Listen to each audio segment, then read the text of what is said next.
हरिओम.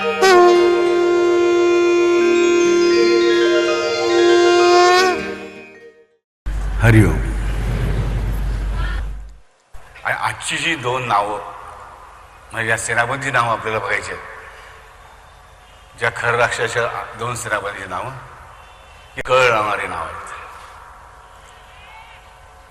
पहिलं नाव आहे, ह्या दोन नेहमी सांगितलं हे जुळे भगवानच्या जोड्या असतात आणि ही जी शेवटी दुसरी जोडी आहे ह्याच्यामध्ये पहिल्याचं नाव आहे लास्य घातीनहा. लास्य घातीनहा, लास्य घातीन. आणि दुसऱ्याचं नाव आहे अभद्र लास्य. अभद्र लास्य. आता आधी आम्हाला माहित पाहिजे की लास्य म्हणजे काय. आम्हाला शिवाचं तांडव माहिती असतं.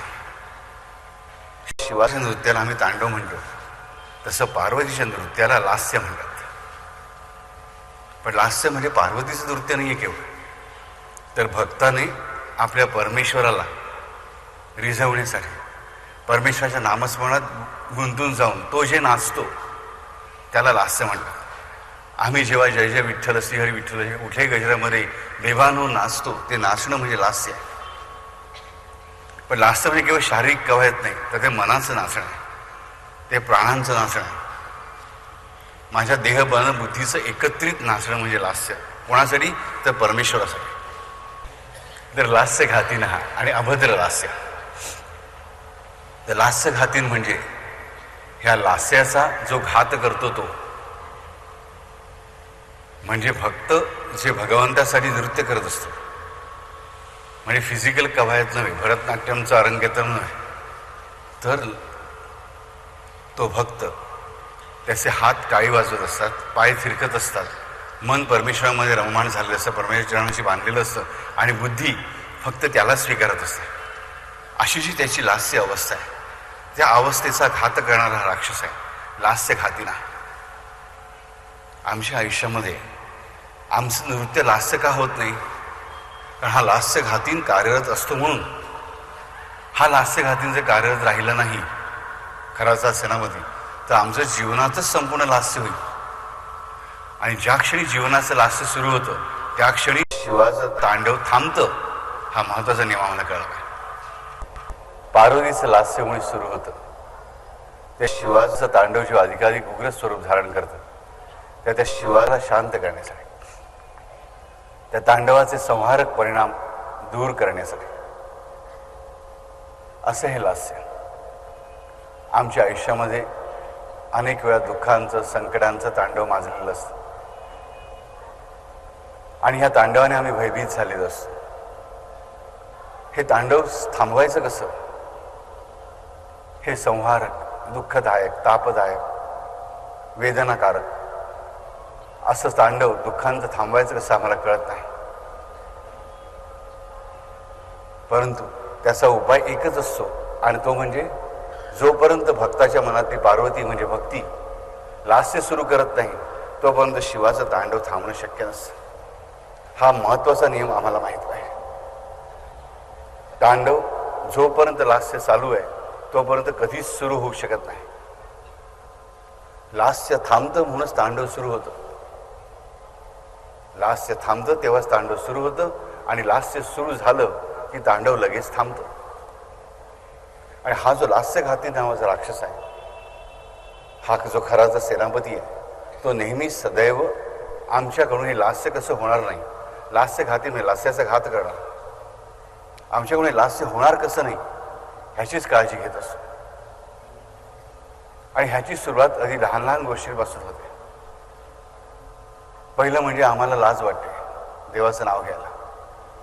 आम्ही सुशिक्षित आहोत, आम्ही उच्च विद्या विभूषित आहोत, आम्हाला देवाला नमस्कार करायला, देवाची उदी लावायला, देवाचा गंध लावायला, पूजा करायला, तीर्थक्षेत्राला जायला, प्रवचन ऐकायला आम्हाला लाज वाटते. हे त्या राक्षसाचंच एक अस्त्र आहे, त्या लास्यघातीनाचंच एक अस्त्र आहे की पहिल्यांदाच मुळे आमच्या मनाची इच्छा उद्भवलेली असते की परमेश्वराचं स्मरण करण्याची, नामस्मरण करण्याची, गजर करण्याची. नंतर जेव्हा आम्ही 50 मंडळी एकत्र जमतो तेव्हा सुद्धा जेव्हा गजरावर अनेक मंडळी वारकरी नाचतात तसे आम्ही नाचतो, गातो, तेव्हा आम्हाला लाज वाटते की मला गाता येत नाही, मला नाचता येत नाही, मला लोक हसतील, मी जाडा आहे किंवा मी जाडी आहे, माझं पोट हलेल, अमुक होईल तमुक होईल, लोक तुम्हाला बघायला आलेले नाही आहेत हे पहिल्यांदा आम्हाला कळत आहे. आणि तुमची जर त्याने अशी इच्छा असेल की लोकांनी तुमच्याकडे बघावं, तेव्हा तुम्हाला दुसरं स्टेज आहे, इथे नाही आवश्यक. म्हणजे जेव्हा आम्ही भक्तिरसामध्ये नाचायचा प्रयत्न करतो तेव्हा आम्ही कोण आहोत ह्याचा आम्हाला विसर पडला पाहिजे. आमची व्हाईट कलर आम्हाला बाजूला काढून ठेवली पाहिजे किंवा घातली तर ती एखाद्या कलर एम्ब्रॉयडरीने चांगली सुशोभित करायला पाहिजे. पण आम्हाला ती लाज वाटते का, आम्हाला नाचता येत नाही असं वाटतं. अरे तुमचा नाच बघायला किती चांगले नाचत आहात, ही काही नाचाची कॉम्पिटिशन नसते. एकटे आहोत आम्ही आमच्या खोलीमध्ये, दरवाजा बंद केलेला आहे, मग तर आम्हाला कोण बघायला येत नाही. मग जर आम्ही परमेश्वराचं नामस्मरण करण्यामध्ये चांगले गुंग झालो नाही, ह्याचा अर्थ लास्यघातीनं आमच्या जीवनामध्ये ऑलरेडी प्रवेश करून राज्य स्थापन करून राहिलेला आहे. किंवा आम्ही नुसती शरीराची हालचाल न करता शांतपणे मनातल्या मनामध्ये बसून नाचलो, मोठा आनंद उपभोगला त्या वारकऱ्यांसारखा, हे तरी आम्हाला कधी जमलंय का? आम्हाला हेही जमलेलं नसतं. मग आम्हाला जमतं काय? आम्ही प्रत्येकाने सत्यनारायणाची पूजा केलेली असेल कधी कधी, बरोबर की नाही? हो की नाही? अरे उत्तर द्या नीट. आता मी तुम्हाला प्रश्न विचारतो, सत्यनारायणाच्या पूजेमध्ये तो सत्यनारायण असतो पुढे नक्की त्या पूजेमध्ये? तेवढ्या तो मखर केलं असं याच्यामध्ये आम्ही काय ठेवतो त्या पूजेमध्ये? एक तांब्या, त्याच्यामध्ये आंब्याचं पानं, मध्ये पाणी, त्याच्यामध्ये अंगठी किंवा सुपारी किंवा पैसे जे काय सांगेल ते, वरती एक नारळ, त्याच्यावरती जानवं किंवा नाडा, पाठीमागेमध्ये एक सत्यनारायणाचा फोटो लावलेला असतो. काही मुली लावतात, काही मुली लावत नाही. शंख असतो एक समोर, आणखी काय काही 4-5 गोष्टी ॲड केलेल्या असतात. पण सत्य आणि नारायण कुठे आम्हाला माहीत नसतं. आम्ही अनेक सत्यनारायणाच्या पूजेवरच्या डोक्यावर फुलं वाहिलेली असतात, तुळशीपत्र वाहिलेली असतात, म्हणजे घरी आम्ही सत्यनारायण करून घेतो. पण ह्यामध्ये नक्की नारायण कुठे आहे? कोणी म्हणलं बापू आम्ही बाळकृष्णाची मूर्ती ठेवतो वरती तामण ठेवून, तामणामध्ये गहू किंवा तांदूळ ठेवून. तो सत्यनारायण आहे का आम्हाला माहिती नाही. नारायणाचं स्वरूप नक्कीच आहे बाळकृष्ण मान. कोण म्हणे बाबा आम्ही विष्णूची प्रतिमा ठेवत असू, पण कुठे आम्हाला एक गोष्ट आढळत नाही आणि त्याची आवश्यकता आहे असं पूजेच्या कुठे कथासंभारात मुळीच सांगितलेलं. मग आम्ही सत्यनारायण जो पुजतो त्यामुळे नक्की सत्यनारायण कुठे आहे हेच आम्हाला मुळी माहीत नसतं. कारण आम्हाला त्या पूजेचा अर्थ मुळीच माहिती नसतो की आम्ही नक्की काय करतो. आता तुळशीपत्र का व्हायचं, आता बेल का व्हायचा, हा करा असा मंगल कलश असा का ठेवलेला आहे, त्याच्यामध्ये आंब्याचीच पानं का घालायची, करत राहतो. हरकत काही नाही, दुसरं भक्तिभावाने करायला हवं. नंतर सुरू होते सत्यनारायणाची कथा की साधू वाणी नावाचा एक वाणी होता, त्याची पत्नी होती, त्याची मुलगी होती लीलावती आणि कलावती. मग त्याचा एक जावई असतो. मग ते दोघं व्यापाराला जातात. मग त्यांचं जहाज बुडायला लागतं. आधी नवस बोललेले असतात, नवस विचारतात, सत्यनारायणाचा प्रसाद खात नाहीत. आम्ही ती कथा ऐकतो. आम्हाला वर्षानुवर्ष ऐकून सुद्धा ती पाठ झालेली नसते हे विसरून जा, पण तीही आम्हाला त्याचं काही कळत नाही. आमचं लक्ष त्या कथेकडे मुळीच नसतं. असंच प्रत्येक ठिकाणी असतं. आम्ही तीर्थक्षेत्राला जातो, मंदिराकडे जाताना आम्हाला लांबून त्या मंदिराचा कळस दिसल्याबरोबर आमचं मन थुई थुई नाचायला लागलं पाहिजे. साई चरित्रामध्ये आम्ही ठाई ठाई वाचतो की लोकांना ज्या क्षणी मंदिराची निशाणं दिसतात साईबाबांच्या, म्हणजे साईबाबांच्या द्वारकामाईला लावलेली, त्या क्षणापासून भक्तांची मनं उत्संबून यायला लागतात. तसं आमचं मन का उत्संबून येत नाही? ह्याचा अर्थ लास्य घातीन कुणीतरी आमच्यामध्ये प्रविष्ट झालेला आहे आणि त्याला आम्हाला नक्की बाहेर काढायचं आहे, दूर काढायचं आहे. कारण त्याला जर काढला नाही तर त्याच्या पाठवाड्यानं त्याचा जो मोठा भाऊ आहे अभद्र लास्य, तो नक्कीच आमचा ताबा घेणार आहे. परंतु अभद्र लास्याने अजून आमचा ताबा घेतलेला नाही याची एक खूण आम्हाला असते, म्हणजे की आम्हाला परमेश्वराचं नाव घ्यायची इच्छा आहे, आम्हाला देवाची पूजा करायची इच्छा आहे, अजून ती इच्छा शाबूत आहे. ह्याचा अर्थ अभद्र लास्य नावाच्या जुळ्याभावाने अजून आमच्यावर हल्ला केलेला नाहीये, आमचा ताबा घेतलेला नाहीये. कारण अभद्र लास्य, अभद्र आम्हाला माहिती आहे. आम्ही किती शब्द वापरतो, काय अभद्र मूळच्या म्हणजे घाणं बोलतो, अशुभ बोलतो. म्हणजे जो अशुभ लास्य करतो, लास्याला अशुभ करतो की अशुभपणे लास्य करतो, अपवित्रपणे नृत्य करतो, म्हणजेच तंत्रमार्गी, वाईट मार्गी, परमेश्वराची निंदा करणारे, परमेश्वराला शिव्या घालणारे किंवा काळोखाची उपासना करणारे, अंधाराची उपासना करणारे, ह्या सगळ्यांचं म्हणून जे काही कार्यक्षेत्र आहे म्हणा ते म्हणजेच अभद्र लास्य. परंतु ज्या अर्थी माझ्या मनामध्ये देवाचं नाव घ्यायची इच्छा आहे, ज्या अर्थी माझ्या मनात देवाला नमस्कार करायची इच्छा आहे, मी चुकत असेल पण अजून ती इच्छा माझ्या मनातली गेलेली ह्याचा अर्थ अजून फक्त त्या दोन भावांमध्ये एकाच माझ्यावर राज्य आहे, लास्यघातीनाचं. परंतु अभद्र लास्याने मात्र अजून माझ्यावर पूर्णपणे विजय मिळवलेला नाही आहे. आणि ज्या अर्थी अभद्र लास्याने माझ्यावर विजय मिळवला नाही अजून ह्याचा अर्थ मला सुधारायचे चान्सेस आहेत. कारण एकच आहे माझ्या शत्रू, अजून त्या दुसऱ्या शत्रूचा मी पाडाव करू शकतो. आणि या दोन भावांची कथा काय सांगली, एकाचा घात झाला की दुसऱ्याचा घात आपोआप होतोच. माझ्या हातामध्ये काय की लास्य घातींचा मला नाश करायला हवा, लास्य घातींचा आम्हाला नाश करायला हवा. सत्यनारायणाची पूजा जरूर करा, काही हरकत आहे. सत्यविनायकाची पण करा, सत्य दत्ताची करा, सगळी करा, म्हणालो सांगतो. पण करताना ती आरती म्हणताना, आरती म्हणजे आर्तता, ती म्हणजे आर्तता त्या प्रार्थनेमध्ये त्या आरतीमध्ये उतरायला हवी. आरती म्हणताना पण बघा, गणपतीच्या वेळेस आम्ही पहिल्यांदा आरतीचं पुस्तक उघडतो, तो पण वर्षभर बंद केलेलं असतं. त्यामुळे कडव्याचे पहिले दोन शब्द बघा, एक दोन माणसंच उच्चारतात. सगळ्यांचे चेहरे हसरे झाले, कारण सगळ्यांना पटलं की आमचं तेच असतं. प्रत्येक आरतीच्या पहिल्या कडव्याचे दोन अक्षर लोक बोलतात, दोन शब्द ज्यांना पाठ आहेत ते, मग बाकीचे लगेच हा हे कडवा आहे. आता प्रसन्न वदने प्रसन्न होती, प्रसन्न म्हटलं की आम्हाला वदने शब्द आपोआप आठवतो, पण ऐकता आम्हाला तो शब्द आठवत नाही. म्हणजे याचा अर्थ काय की वर्षभर आम्ही ते बंद करून ठेवलं असतं मनाच्या कपाटात, दरवाजे उघडतच आहे. आमच्या लास्याचा वारंवार आम्हीच घात करत असतो. हा लास्यघातील आमच्या मनामध्ये शिरून मोठा झालेला असतो आणि आम्ही त्याला अधिकारी मोठं करत असतो. दररोज आरती करा असं माझं मुळीच म्हणणं नाही, पण जे काही तुम्हाला करायचं ते अधिकाधिक रसपूर्ण होऊ दे, अधिकाधिक चांगलं होते. तुम्हाला साधी गोष्ट विचारतोय ना, तुम्हाला आवडतं जेवण जेवायला दिलेलं आहे, पण तुम्हाला सांगितलं जेवण सुरू झाल्यापासून जेवल्यानंतर 3 तास तुम्हाला पाणी प्यायला मुळीच देणार नाही, कुठलं कोल्ड्रिंक सरबत पण मिळणार नाही. तुम्हाला ते जेवण संपूर्ण जेवेल का आणि जेवल्यानंतर तुम्हाला त्याचं सुख मिळेल का? नाही. म्हणजेच त्या पाण्याची, त्या रसाची आवश्यकता आहे. नुसतं तुम्हाला कोरडं जेवण दिलं की ज्याच्यामध्ये जराही ओलेपणा नाही, किती दिवस खाऊ शकाल तुम्ही नुसती कोरडी बिस्किट आणि कोरडे वेफर्स? 1 दिवस मॅक्झिमम. दुसऱ्या दिवशी तुम्हाला ते घशाखाली उतरणार नाही. आम्हाला कळलं पाहिजे. ह्याचा अर्थ काय की अन्नामध्ये सुद्धा रसाची अत्यंत आवश्यकता आहे, माझ्या जीवनामध्ये पण रसाची आवश्यकता आहे. आणि हा रस सगळ्यात महत्त्वाचा म्हणजे जो त्या परमेश्वरी रसाचा आहे, अविभाज्य भाग, तो भक्तीचा रस माझ्यामध्ये उतरायलाच हवा आणि मला तो प्रयत्नपूर्वक उतरायला हवा, परिश्रमपूर्वक उतरवायला. साधी गोष्ट असते, सकाळी आम्ही उठतो, उठल्यानंतर आमच्या मनामध्ये एक विचार असतो की बाबा ह्याचं तोंड बघितलं ना की माझा दिवस खराब जातो, हिचं तोंड बघितलं तर आणखीनच खराब जातं. बरोबर? काय अर्थ आहे मला सांगा. साधी गोष्ट करायची, जिथे झोपतो त्याच्या समोर परमेश्वराचा फोटो लावा, तुमच्या आवडत्या देवाचा फोटो लावा आणि म्हणून त्यांचं तोंड बघा. मग ह्याचं तोंड वाईट की त्याचं तोंड वाईट हा प्रश्न तुमच्या आयुष्यात निघून जाईल. पण मग आमच्या मनात प्रश्न पडतो, मग त्या देवाकडे पाय करून कसं झोपायचं? कारण समोर फोटो उठल्यावर बघायला पाहिजे, म्हणजे देवाचा फोटो पायाकडे आला. अरे मूर्खपण आहे राजन. कुठल्या दिशेला पाय केले पण त्या दिशेला देव नाही असं होणार आहे का? अजिबात नाही. उलट ह्या भावनेने देवाचा फोटो समोर ठेवलात की रात्री झोपताना मला माझा देव माझ्या समोर पाहिजे आणि सकाळी उठल्याला माझ्या देवाचा चेहरा माझ्यासमोर पाहिजे.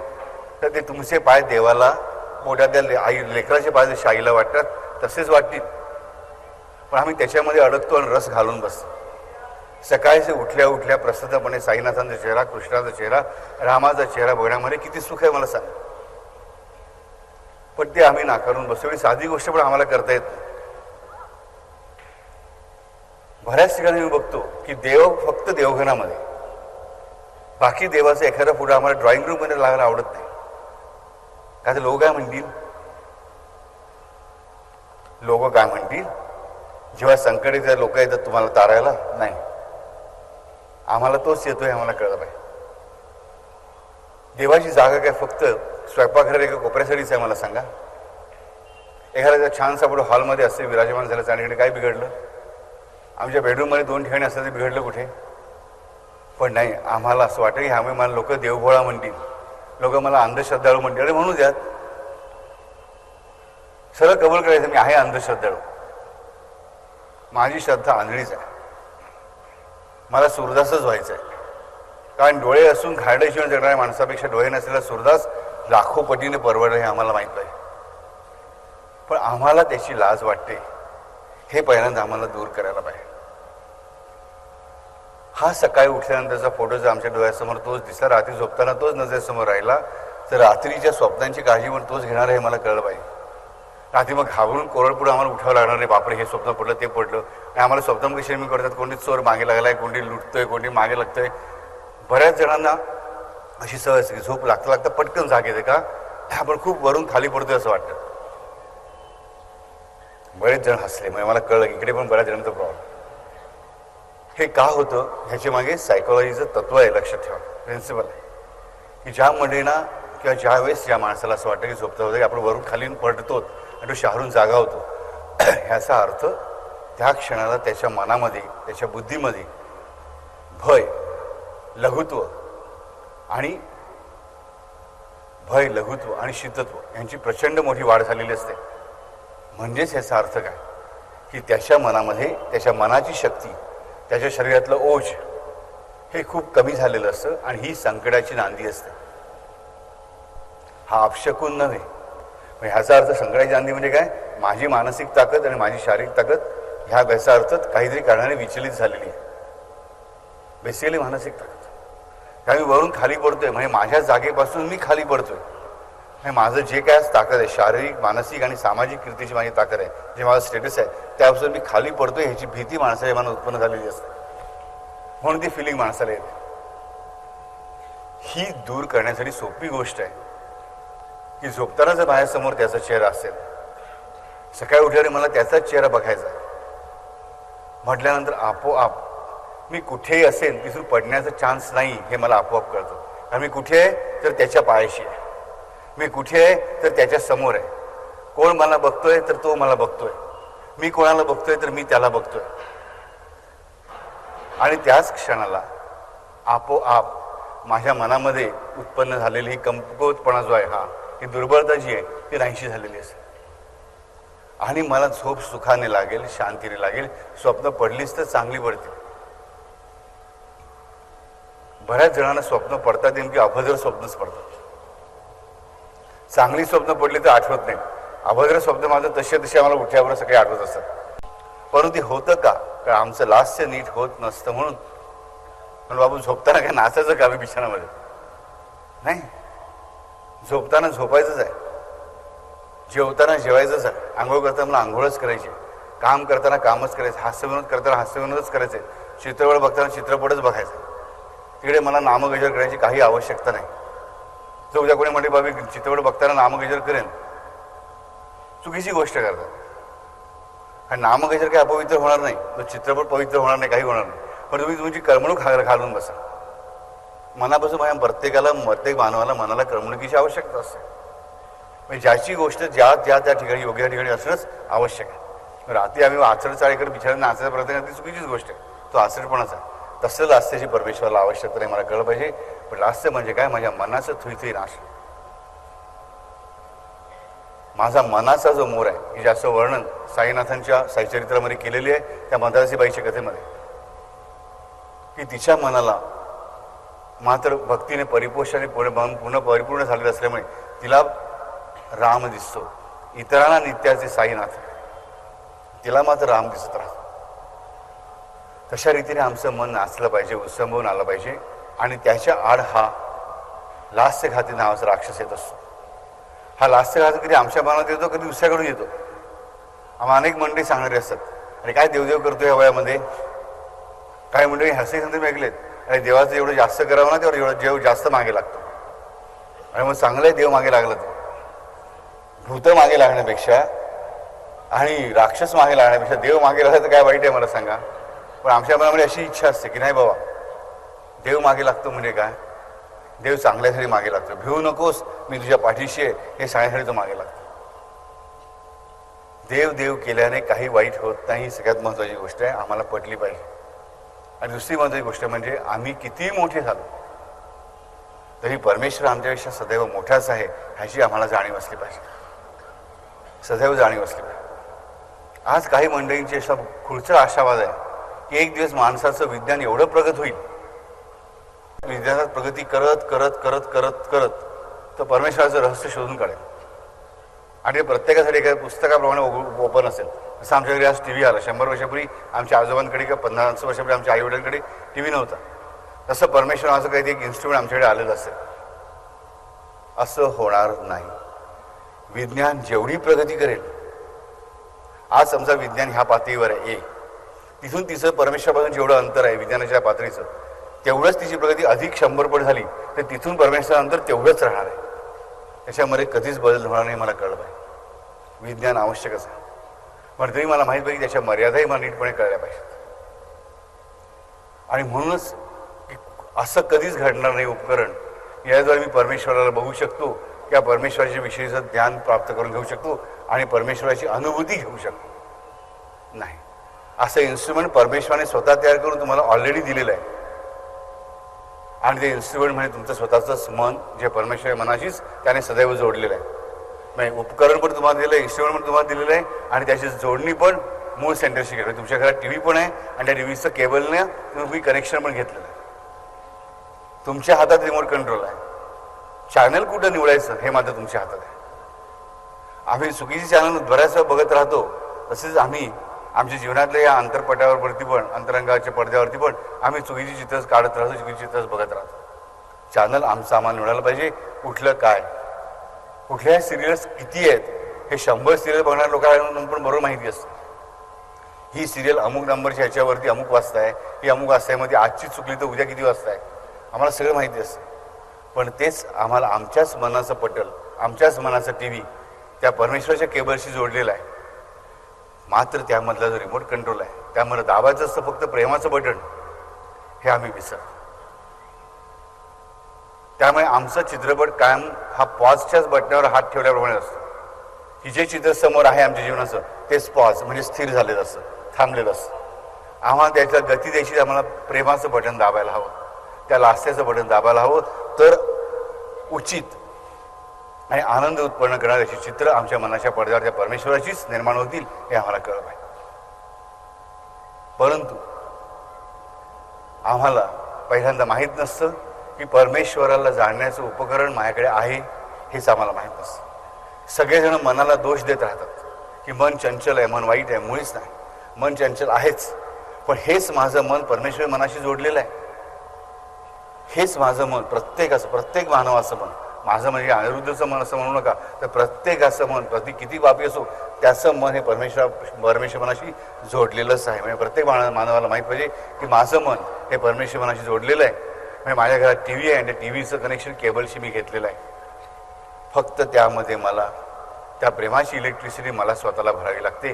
ती मात्र मला कनेक्शन कोणी देणार नाही, ते माझं मलाच घ्यावं लागतं, हे मला माहीत आहे. आणि माझं मलाच का घ्यावं लागतं, कारण परमेश्वराकडे एवढं मोठं प्रेम आहे की ते मला सहज अवेलेबल असतं. मी फक्त मागायची खोडी की परमेश्वराला तुझ्यावर प्रेम करायचं आहे, तो भरभरून प्रेम देतात. परंतु ते आमच्याकडे नसतं, म्हणूनच प्रॉब्लेम होतो. असा हा लास्यघात आहे. जेव्हा इतर लोक आम्हाला अशा गोष्टी सांगतात, इतर गोष्टी लोकांना घाबरून आम्ही या गोष्टी करायचं टाळतो, तर ती मंडळी आमच्याकडे लास्यघाती नसतात, तर आम्हीच आमचे लास्यघाती नसतो, हे आम्हाला कळलं पाहिजे. त्याच्यानंतर दुसरी एक गोष्ट आम्ही आमच्या जीवनामध्ये करत राहतो. बस साधी गोष्ट आहे, रामनामाची वही आम्ही लिहायला घेतली, लक्षात येतं आम्ही ठेवतो 5 पानं लिहूया. इतर आत्तापर्यंत काय व्हायचं की 100 वेळा नाव घ्यायचं म्हटलं की 80 वेळा घेतल्या थोड्याच नको घेऊया. आता उलटे होत आहे, लोक सांगतात, पत्र लिहितात की बापू आम्ही ठरवतो 5 पानं लिहायची, मस्त वाटतं नाही 5 पानावर थांबू नये, आणखीन 2 लिहावे, मस्त वाटतं आणखीन 2 लिहावे, मस्त वाटतं आणखीन 2 लिहावे. असं का होतं? कारण तुमच्या रामनामाच्या वहीमध्ये त्या हनुमंताचं लास्य नित्य चालू आहे. म्हणून ती वही म्हणजे कोरी पानं नाही आहे, ते लक्षात ठेवा. किंवा हनुमंताचं छाप नाही आहे. तर मी पहिल्या रामनामाची बँकेच्या ओपनिंगच्या विषयी सांगितलं, विकल्याकरता सांगितलं, त्याप्रमाणे आम्हाला माहीत पाहिजे की ह्याच्या प्रत्येक नामाबरोबर तुम्ही जे नाम लिहिता त्या नामाबरोबर तुमच्याबरोबर नाम उच्चारणारा हनुमंत, तुमच्याबरोबर नाम उच्चारणारा तुमचा बापू तुमच्याबरोबर नाम उच्चारत असतो. म्हणून तिकडे आमच्या आड लास्यघाती येऊ शकत नाही. रामनामाची वही एक अशी गोष्ट आहे की जिथे लास्यघाती आणि अभद्र लास्य दोन्ही राक्षस जरा सुद्धा प्रवेश करू शकत नाहीत. म्हणून आम्हालाच आमचं आश्चर्य वाटते की आम्ही जे 2 पानं लिहून कंटाळणार आहे एरवी, ते 5 पानं लिहिलं, अधिक 2 लिहावीत, अधिक 2 लिहावीत, असं आम्हाला का वाटते? कारण रामनामाच्या वहीमध्ये सदैव लास्य चालू आहे. त्यामुळे लास्यघातीन आणि अभद्र लास्य तिकडे येऊच शकत नाही. म्हणून आम्हाला ती वही अधिकाधिक लिहावीशी वाटते. एक पान संपल्या दुसऱ्या पानाला आपोआप आमचा हात पुढे जातो. आम्हाला वाटतं एक वही संपली नाही, दुसरी घ्यायला हवी, दुसरी लिहायला हवी. कारण ह्याच्यामधूनच आमचं लास्य सुरू होतंय आणि चालू राहतंय. आणि सुरू झालेल्या लास्याला असा घात करायला लास्यघाती राहिलाच तरी देखील त्याचा आपोआप नाश होतोय, आपोआप. आता आम्हाला केलं की आमच्या बापूने आमच्यासाठी रामनामाची वही का ओपन केली.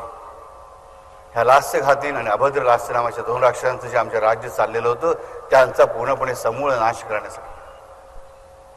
हे ज्याला कोणाला भक्ती मनापासून वाढवायची त्याला ही रामनामाची वही पूर्णपणे लास्य मुद्रक बनवायला तयार आहे.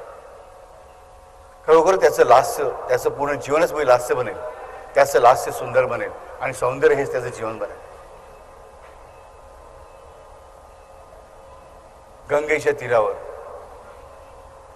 हजारो लोक तपश्चर्या बसलेले असतात, नामस्मरण करत असतात, गजर करत असतात, पूजा अर्चा करत असतात. चंद्रभागी तीर आम्ही तीच परिस्थिती बघतो. परंतु सगळेच काय संत तुकाराम होतात का? सगळेच नामदेव होतात का? नाही. परमेश्वराचं अकारण कारुण्य म्हणजे काय? तर परमेश्वर तो परमात्मा आम्हाला जन्माला घालताना आमच्या मनामध्ये सर्वश्रेष्ठ संतांची बीजं घालतो की जेणेकरून त्यांच्याशी माझ्या मनाच्या बीजाचं जो कनेक्शन मला जोडता यावं.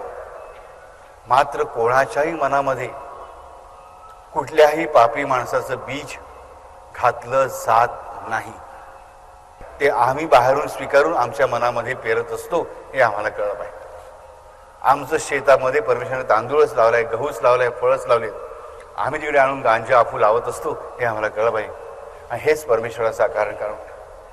आणि म्हणून ही रामनामाची वही जी आहे ती आमच्या जीवनामध्ये जेव्हा आम्ही लिहायला बसतो तेव्हा कमीत कमी तेवढ्या वेळापुरतं तरी आपोआप प्रत्येकाचं त्याची इच्छा असो वा नसो कनेक्शन ह्या कुठल्या ना कुठल्या एका नामोच्चार करणाऱ्या संताशी, सश्रेष्ठ साधकाशी आपोआप जोडलं जातं. आणि तो सदैव परमेश्वर चरणाशी जोडलेला असल्यामुळे आपोआप A = B, B = C म्हणून C = A ह्या न्यायाने आम्हाला आपोआप त्या परमेश्वरी स्पर्शाचा अनुभव मिळतो, त्या परमेश्वर स्पर्शाचा फायदा मिळतो. म्हणून ती रामनामाची वही आमच्या जीवनामधलं खरंखुरं लास्य. आम्हाला एरवी नाचायला जमत नसेल हरकत नाही, आम्हाला गजर करायला जमत नसेल हरकत नाही, पण जो रामनामाची वही मनापासून लिहितो, प्रेमाने लिहितो, भक्तीने लिहितो, त्याच्या जीवनामध्ये तो एकटाच लास्य करत नाही तर त्याच्याबरोबर लास्य करण्यासाठी, त्याच्याबरोबर नाचण्यासाठी एवढी सगळी संत मंडळी आणि साक्षात हनुमंत प्रत्येक पानागणिक तयार आहे हे आम्हाला कळलं. पण त्यासाठी आम्हाला रामनामाची वही उघडायला हवी. आज हजारो वया जमा आल्यात, आम्ही बघतो. मी गेल्या आठवड्यात तुम्हाला किती जप झाला, 50 कोटीच्या पुढे हेही सांगितलं. गेल्या 2 आठवड्यामध्ये त्याच्याही दुप्पट झालाय. एवढ्या गतीने वाढतोय का? कारण प्रत्येकाला लास्याचा अनुभव येतोय. म्हणून त्याला कळत असेल बा माझ्या मनात कोण नाचतंय काय नसतंय, पण त्या आनंदाचा अनुभव, त्या जिज्ञासेचा अनुभव, त्या मोक्षत्वाचा अनुभव प्रत्येकाला येतोय. म्हणून हे आम्हाला कळलं आहे. म्हणजेच रामनामाची वही हे बापूने आम्हाला दिलेलं असं लास्य आहे की जे अविरत आहे, ज्याचा कधी घात होऊ शकत नाही. असं लास्य म्हणजे रामनामाची वही. आम्ही जेवढी ती आमच्या आयुष्यामध्ये उतरायचा प्रयत्न करू तेवढ्या प्रमाणामध्ये हा लास्यघाती आमच्या जीवनात लिहून गेलेला असेल. आणि तो संपला की अभद्र लास्य संपलाच. आणि म्हणलं की कुठलेही 2 सैनिक मारले गेले की बाकीचे जे 12 उरलेले आहेत 14 मधले ते आपोआप मारले जर गेले नाहीत ते निष्प्रभ ठरतात. ते निष्प्रभ ठरतात. म्हणजेच आम्हाला ही जी रामनामाची वही मिळाली त्या रामनामाच्या वहीने आम्ही या 14च्या 14 सेनापतींचा आणि अर्थातच म्हणून खरं राक्षसाचा काटा काढू शकतो अगदी सहजपणे. आम्हाला काही नाक दाबून तपस्या करण्याची आवश्यकता पडणार नाही. पण त्यासाठी आमचा विश्वास पाहिजे की हा बापू माझा आहे. हा कोण आहे काय आहे ह्याच्यामध्ये चर्चा अडकण्यात अर्थ नाही. हा आमचा मित्र आहे. हा आमचं भलं इच्छितो. डेफिनेटली हा आमचं कल्याण इच्छित नाही. आणि मग त्याने जे सांगितलं ते ऐकून मी रामनामाची वही लिहायला बसलं पाहिजे. अत्यंत प्रेमाने मी लिहायला सुरुवात केली की पुढचं काम आपोआप घडणार आहे हे मला कळलं आहे. उद्या समजा असं वाटलं कोणाला की रामनामाची वही मी लिहिली पण आता मला कंटाळा येतो, तर समजायचं असं आधी होणारच नाही. पण समजा झालंच तर समजायचं कुठेतरी कुठून तरी हा लास्यघाती माझ्यावर हल्ला करण्याच्या प्रयत्नामध्ये आहे. नाही तर अभद्र लास्य जो आहे तो कुठून तरी माझ्यावर हल्ला करण्याच्या बेतामध्ये आहे. त्यामुळे माझ्या मनातली इच्छाच नामस्मरण करण्याची दूर होते आहे. म्हणून मला काय करायला पाहिजे, मला बळजबरी रामनामाची वही लिहायला बसलं पाहिजे. अशी इच्छा मनात आली की रामनामाची वही आज लिहू नये, की त्या दिवशी एक नाम तरी लिहाच लिहा. समजा तुम्ही संकल्प मी दररोज 2 पानं लिहीन आणि एक दिवस कंटाळा आला तर बळजबरीने एकदा त्याच्यामध्ये राम ही 2 अक्षरे उमटू द्या आणि मग बघा तो अभद्र लास्य तुमच्या जीवनामध्ये शिरूच शकणार नाही, शिरूच शकणार नाही. तेवढं एक पाऊल तरी मला उचलायलाच पाहिजे.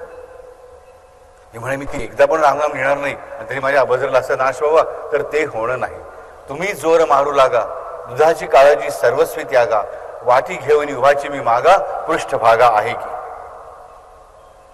तुम्ही जोर मारू लागा, दुधाची काळजी सर्वस्वी त्यागा, वाटी घेऊन उभाची मी मागा, पृष्ठभागा आहे की.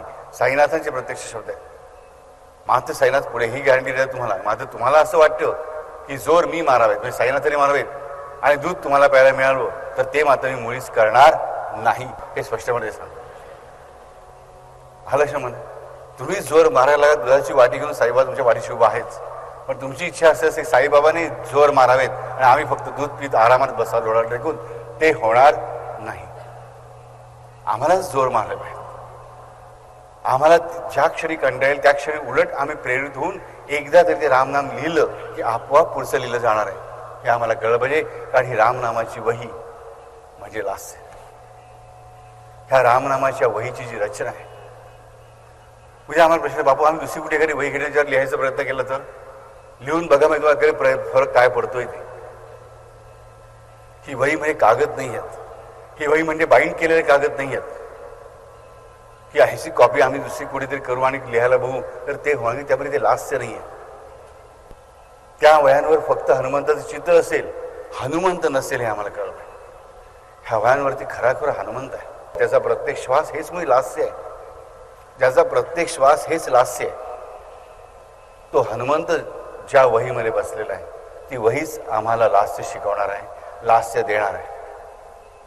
हा अभद्र लास्य जो आहे तो अनेकांच्या जीवनामध्ये स्थिर झालेला आम्ही बघतो की त्यांना देवाचं नाव घ्यावंसं वाटत नाही.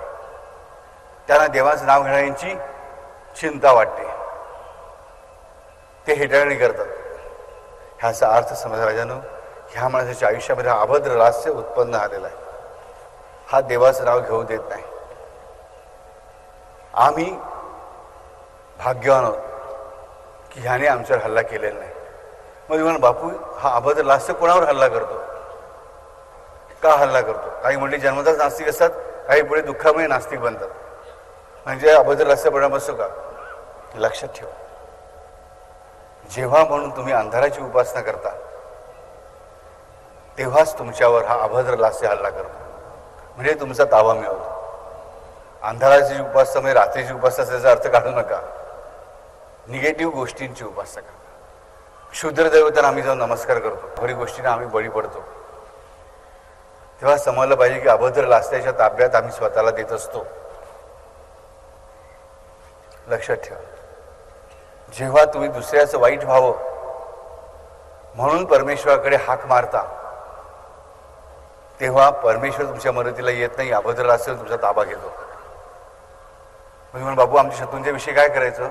डेफिनेटली परमेश्वराला सांगायचं, देवा हा मनुष्य मला त्रास देतोय, तू मला ह्याच्यापासून वाचव. कसं वाचवायचं ते तू बघ.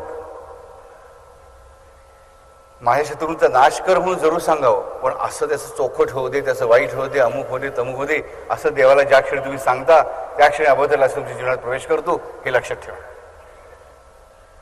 हे लक्षात ठेवा. हे कधीही परमेश्वराला अशा गोष्टी सांगू नका त्या परमेश्वर ऐकतच नाही, ऐकतो अभद्र लास्य. जी मंडळी घोऱ्यांकडे उपायांसाठी जातात की माझ्या शत्रूचा नाश व्हावा म्हणून, समजायचं की आम्ही अभद्र लास्याच्या तावडीमध्ये चाललो आणि तो अभद्र लास्य आमचा पूर्णपणे घात करणार आहे, आमचा पूर्णपणे नाश करणार आहे. कारण हा अभद्र लास्याच्या जीवनामध्ये ताबा मिळून फिक्स झालेला असतो.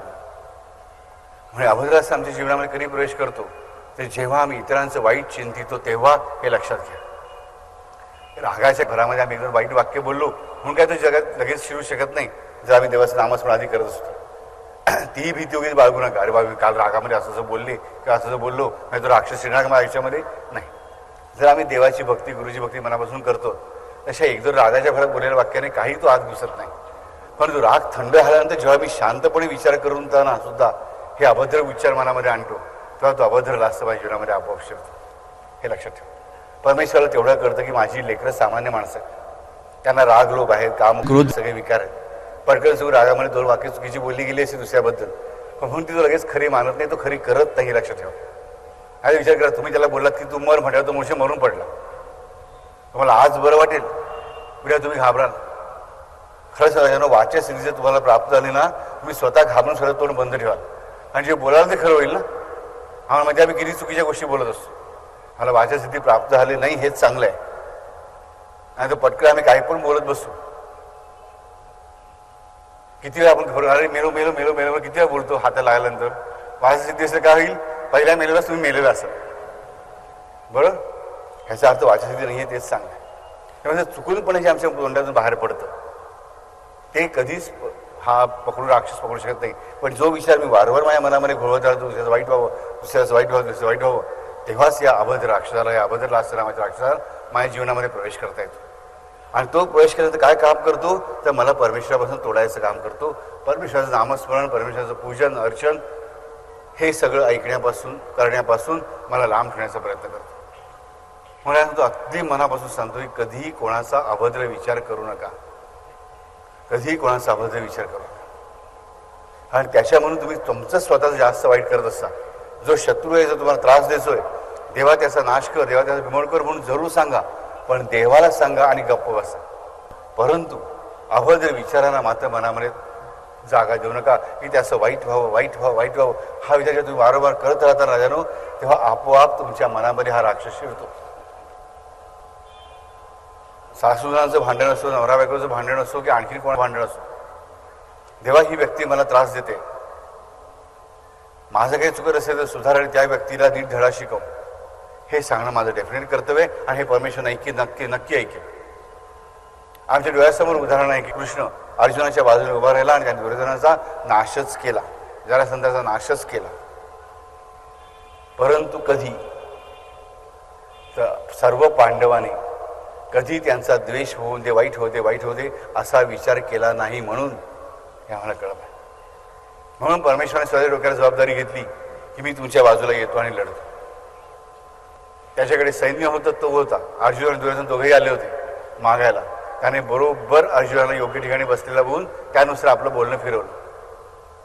परमेश्वर पार्शली कशी करतो नाही अशी करतो आम्हाला कळलं पाहिजे. अगदी डेफिनेटली दोघेही त्या एकाचकडे मागायला गेले होते. पण एक खराखुरा भक्त होता, एक कामी भक्त होता, खोटा भक्त होता. त्याने बरोबर पार्शली केली चांगल्या भक्तासाठी आणि जे उचित तेच त्याला मिळवून दिलं हे लक्षात ठेवा. कारण अर्जुनाच्या आयुष्यामध्ये पांडवांच्या आयुष्यामध्ये ह्या अभद्र लास्याने कधीही प्रवेश केलेला नव्हता. म्हणून अर्जुनाने लढाईला सुरुवात करताना पण पूर्णपणे अभद्र लास्याला तिलांजली दिलेली होती. तर कृष्णा म्हणजे कृष्णा हे माझे सख्खे चुलत भाऊ आहेत, हे माझे मामा आहेत, हे माझे काका आहेत, हे माझे आजोबा आहेत, हे माझे गुरुवर्य आहेत. ह्यांचा नाश करून मी काय मिळणार आहे. ह्यांनी मला प्रचंड त्रास दिलाय मला माहिती आहे. पण तरी मला असं वाटतं देवा ह्यांचं वाईट होऊ नये. आणि अर्जुनाला पूर्णपणे खात्री असे कृष्ण माझ्या बाजूला असल्यामुळे ह्यांचाच नाश होणार आहे. अर्जुनाला अशी भीती वाटली नव्हती की माझा नाश होईल म्हणून मी पळून जातोय. अर्जुन त्यासाठी पळून जातो, तो प्रचंड शूर होता. त्याला स्वतःच्या ताकदीची खात्री होतीच, पण याच्यापेक्षा त्याला जास्त खात्री होती की कृष्ण माझा सारथी आहे, कृष्ण आमच्या पाठीशी उभा आहे. म्हणजे याचा अर्थ पांडवांचा नाही तर संपूर्णपणे कौरवांचा समूळ नाश होणार आहे. आणि म्हणून गीतेच्या पहिल्या अध्यायाला विषाद योग म्हटलं जातं. अर्जुनाच्या मनामध्ये विषाद उत्पन्न झाला. कारण अर्जुनालाच एक कमेवाला पूर्ण खात्री होती की कौरवांकडे किती मोठं सैन्य असेल पण देखील नाश कौरवांचाच आहे. कारण परमेश्वर माझ्या बरोबर आहे म्हणून, म्हणजे मी परमेश्वराच्या बरोबर आहे म्हणून. त्याने त्या अभद्र रास्त नावाच्या राक्षसाला पूर्णपणे तिलांजली दिलेली होती. म्हणून कृष्ण त्यांच्या बाजूला उभा राहिला. आणि एवढंच नाही तर अर्जुन म्हणाला लढू नकोस, मारू नकोस. कृष्ण म्हणाला अरे मूर्खासारखं काय करतोस, ह्याला मी आधीच मारलेलं आहे. एका विशिष्ट पातळीवर मी यांना आधीच मारून ते प्राण उभं केलंय. तुला फक्त भौतिकदृष्ट्या ते कार्य संपन्न करायचं आहे. तुझं काम तू कर, माझं काम मला करू दे. परमेश्वर त्यांनी एकच सांगणं सगळ्या भक्तांना, बाबांनो तुमचं काम तुम्ही करा आणि माझं काम मला करू द्या. तुम्ही माझ्या कामात ढवळाढवळ करू नका, त्याने तुम्ही तुमचंच काम बिघडवून टाकता. हे आम्हाला कळत आहे. आणि परमेश्वर पण कधी भक्तांच्या कार्यात ढवळाढवळ करत नाही, अजिबात ढवळाढवळ करत नाही. मात्र जे खरे भक्त आहेत त्यांच्या कामात ढवळाढवळच करायचं सोडून द्या, तो सगळं कामच करून टाकतो. हे आम्हाला कळतं. ढवळाढवळ करण्याचा धंदा त्याच्यामध्ये नाही. माझा जो खरा भक्त आहे प्रत्येक ठिकाणी आड येण्याचं काम पण तोच करतो. जे फळ मिळणं अनुचित यासाठी त्याला तो त्या फळाच्या आड येतोच. त्याची अगदी फळ ज्या तोंडाशी आलेलं असतं परमेश्वर खेचून येतो त्या खऱ्या भक्तासाठी की नाही हे फळ याला या ठिकाणी मिळणं चुकीचं आहे, मला हे ठेवून द्यायला हवं, कारण हे फळ त्याला कधीतरी नंतर उपयोगी येणार आहे. अर्जुनाने ह्या अभद्र लास्य नावाच्या राक्षसाला एंट्री करू दिली नाही, म्हणून अर्जुनाच्या शत्रूंचा नाश परमेश्वराने घडवून आणला. ह्याच्यानं आम्हाला शिकलं पाहिजे की आमच्या शत्रूंचा नाश पण असाच तो परमेश्वर घडवून आणील जर आम्ही आमच्या मनामध्ये अभद्र लास्याला जागा दिली नाही तर. हे आम्ही लक्षात ठेवू. कौरवांनी सदैव पांडवांचं हित चिंतलं. धृतराष्ट्राने आयुष्यभर कपटानेच काम केलं, त्याची विषारी फळं उगवली. आणि किती पट? पांडवांच्या 20 पट. पांडव 5 होते, हे कौरव 100 होते. 100 पुत्रांची हत्या बघावी लागली. एकुलत्या एका जावयाची जयद्रथाची हत्या बघावी लागली. हे सगळं बघावं लागलं धृतराष्ट्राला आंधळ्या डोळ्याने. हे आम्हाला कळत नाही. किती असहाय्यता आहे वृद्धावस्थेमध्ये ज्याने स्वीकारली मला सांगा. सर्व कौरव स्त्रिया सती गेल्या. कौरवांचा एकही मुलगा जिवंत उरलेला नव्हता. उरला होता फक्त धृतराष्ट्र आणि गांधारी, बाकी कोणी नाही. का? आणि त्यांनी सदैव पांडवांशी शत्रुत्वच घेतलं. परमेश्वराच्या भक्तांशी कोणी शत्रुत्व घेऊ नये ह्याचं सगळ्यात मोठं सुंदर उदाहरण म्हणजे महाभारत आहे. आम्हाला कळत आहे. पण हे कधी घडतं? जेव्हा भक्त मनापासून भक्ती करतात आणि स्वतःच्या मनामध्ये अभद्र विचार येऊ देत नाहीत, तेव्हाच लक्षात ठेवा. कौरवांनी सदैव अभद्रच विचार केले म्हणजे अभद्र विचारच त्यांचा घात करायला कारणीभूत ठरले. कारण कौरवाने धृतराष्ट्राने सतत केलेल्या अभद्र विचारांमुळे त्यांना कृष्णाला ओळखताच आलं नाही. कृष्ण भगवान आहे, कृष्ण परमेश्वर आहे, तो सुद्धा दूध बनून आलेला आहे हे त्यांना ओळखताच आलं नाही. म्हणून पांडवांनी मात्र लगोलग ओळखलं. त्याच कौरवांच्याकडे वाढणारा विदुर, त्याच कौरवांचा महामंत्री असणारा विदुर मात्र भगवंताला ओळखता आला. म्हणून तो युद्ध सुरू होताच पळून गेला, निघून गेला तीर्थयात्रा. तर भीष्म पितामह जे पहिल्यापासून ओळखत होते की हा कृष्णच आहे, त्यांनी चुकीच्या समजुतीने स्वतःला बांधून घेतल्यामुळे की मी शपथ घेतलेली आहे की ह्या हस्तिनापूरच्या राजाची मी सेवा करीन, म्हणून जो कोणी हा ज्या राजा असेल त्याची सेवा करणं मला भाग आहे. ह्या एक केलेल्या खोट्या निश्चयाच्या खोट्या समजुतीमुळे भीष्म त्या सेनेमध्ये राहिले आणि त्यामुळे त्यांचाही घात झाला. पण तरी त्यांची भक्ती खरोखरच प्युअर असल्यामुळे त्यांच्याच इच्छेनुसार स्वतः भगवान श्रीकृष्ण चक्र घेऊन धावला, स्वतःची शपथ मोडून. बघा भगवंत कसा आहे तर भक्ताची शपथ, भक्ताचा निश्चय मोडला जाऊ नये म्हणून स्वतःचा निश्चय मोडायला पण तयार असतो. कृष्णाने निश्चय केला होता की ना करी धरी शस्त्र, मी हातात शस्त्र धरणार नाही. पण भीष्मांसाठी तो हातात शस्त्र धरतो आणि मारायला जातो, स्वतःची शपथ मोडतो. का? तर भीष्माची शपथ खरी व्हावी म्हणून की मी कृष्णाला शस्त्र धरायला लावीनच उद्या, ही शपथ त्यांची आहे. म्हणजे आम्हाला कळेल की आम्हाला सगळे संत का सांगतात की अहंकार टाळा परमेश्वराशी, कारण परमेश्वराकडे कुठलाही अहंकार नाही. म्हणून की त्याच्या लाडक्या प्राणप्रिय भक्तासाठी त्याचे शब्द खरा व्हावा म्हणून तर स्वतःचा शब्द मोडायला पण तयार आहे, स्वतःची शपथ पण मोडायला तयार आहे, स्वतःच्या तोंडाला काळं फासून घ्यायला पण तयार आहे. हे आम्हाला कळलं पाहिजे. आणि म्हणून त्या क्षणाला त्या भीष्माच्या आयुष्यामधल्या या दोन्ही राक्षसांचा नाश होतो आणि त्या क्षणी तो केशव संपूर्णपणे आपल्या विश्वरूपात भीष्माला आधी दर्शन देतो. अर्जुनाला ते रूप भगवत नाही, भीष्माला मात्र रूप सुखावं वाटतं. कारण भीष्माची इच्छाच मुळी आहे की ये केशवा ये, तुझं चक्र घे आणि या चक्रानेच माझा शिरच्छेद होय. रणांगणात शूराचं मरण यावं आणि सुद्धा भगवंताच्या हातून, आणि कुठलंही वाईट कृत्य रावणासारखं केलेलं नसताना ह्यासारखी सुंदर गोष्ट नाही. आणि भीष्म स्वतः निष्कलंक आहे, त्यांनी चुकीच्या बाजूलाच उभे राहिले त्यांच्या प्रतिज्ञेपोटी, पण त्यांनी स्वतः आयुष्यात कुठलीही चुकीची गोष्ट अपवित्र गोष्ट कधीही केलेली नाही. ह्यासारखी गोष्ट नाही. इथे आम्हाला कळलं पाहिजे ह्या लास्यघाती आणि अभद्र लास्य आमच्या आयुष्यामधून कायमचे हद्दपार व्हायला पाहिजेत आणि त्यांची एंट्री कायमची थांबवत आली पाहिजे. आम्हाला आयुष्यामध्ये हे लास्य आणायचं आहे. एवढंच आमचं आयुष्यच लास्य करायचं आहे. तर त्यासाठी असणारं पहिलं पाऊल, मधलं पाऊल आणि शेवटचं पाऊल म्हणजे रामनामाची वहीच आहे, हे आम्हाला कळलं. हरिओम.